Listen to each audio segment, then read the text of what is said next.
días, mi nombre es Juan Manuel Ramos y hoy voy a entrevistar al profesor Guillermo Matajira. Entonces vamos a hacer unas preguntas sobre la ley 715. Según los fondos que le dan a los colegios estatales, esos fondos se pueden destinar para la creación de establecimientos acerca del juego, el deporte y la recreación.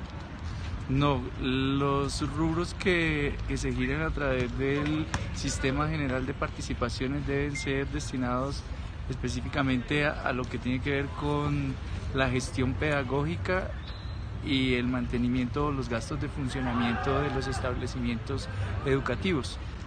Los colegios reciben tres tipos de rubros, uno que es el del Sistema General de Participaciones por el número de estudiantes que tengan, uno que es los recursos propios que tienen que ver con el alquiler de la cafetería, pago de certificaciones, que eso es muy poco, y el otro que es de las transferencias que hacen el Ministerio de Educación o las entidades territoriales para desde el Fondo de Cobertura y Calidad. Entonces, estos recursos se deben invertir específicamente en lo que tiene que ver con funcionamiento y con proyectos, la gestión pedagógica.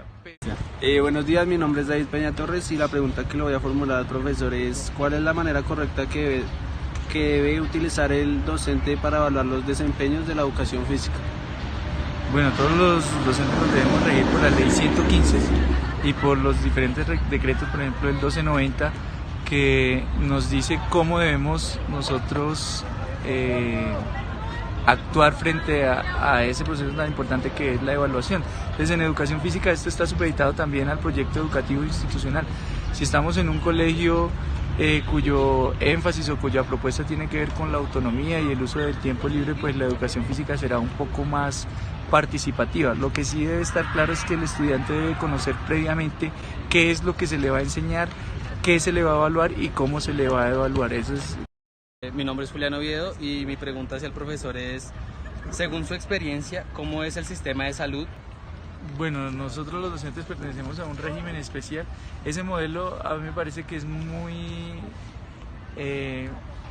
bueno como está planteado por la ley, porque es un modelo que busca la prevención y que aborda cada una de las patologías y las enfermedades desde lo multidisciplinar. Yo tuve la posibilidad de estar en el régimen de la ley 100 y en el régimen especial de los docentes, y para la misma, por ejemplo, para una gripa, en el régimen de la ley 100 le dan a uno acetaminofén.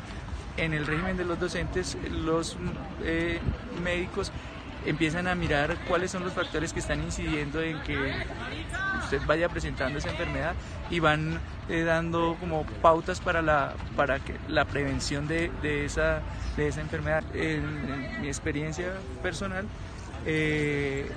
pues no he tenido dificultad porque yo trato de aplicar como la medicina preventiva, pero conozco maestros que en casos de procedimientos de alta complejidad les ha ido muy bien. Como todos sabemos, la educación física desarrolla la parte motriz de cada estudiante. Nosotros como profesores tenemos un currículum en el colegio. Nosotros en ese currículum tenemos 2 o 1 hora con respecto a la educación física. ¿Se podrían plantear más horas de la clase? La ley 115 establece que deben ser 2 horas de educación física semanales, porque cada asignatura tiene establecido ya un número determinado de horas. Y si se plantea aumentar el número de horas de educación física, pues tendría que quitársele horas a las demás asignaturas. ¿Y esto qué puede conllevar? Recuerden que ahora la asignación de recursos que tiene que ver con la calidad de la educación, o sea que a un plantel educativo se le asignan los recursos dependiendo de sus resultados en las pruebas. A ver, entonces, ¿qué hacen los rectores? Los rectores, como quieren cumplir esas metas, obviamente no le van a poner más horas a educación física, sino que le ponen más horas a lo que tiene que ver con inglés, matemáticas y ciencias, porque son las áreas que mejores resultados deben tener en las pruebas. A ver, porque eso le va a representar a él pues más dinero para su colegio. Buen día, compañeros, mi nombre es Johnny Alejandro Pesca y hoy estoy con el profesor Matajira y le vengo a hacer una preguntita sobre cómo se deben manejar los recursos dentro de una institución educativa. Bueno, los recursos en las instituciones educativas oficiales deben ser destinados fundamentalmente al funcionamiento, a que la labor pedagógica y el proyecto educativo institucional sea posible. Entonces, una parte está destinada a los proyectos pedagógicos, a los proyectos transversales, que son, digamos, los proyectos misionales y para lo que están hechos los colegios.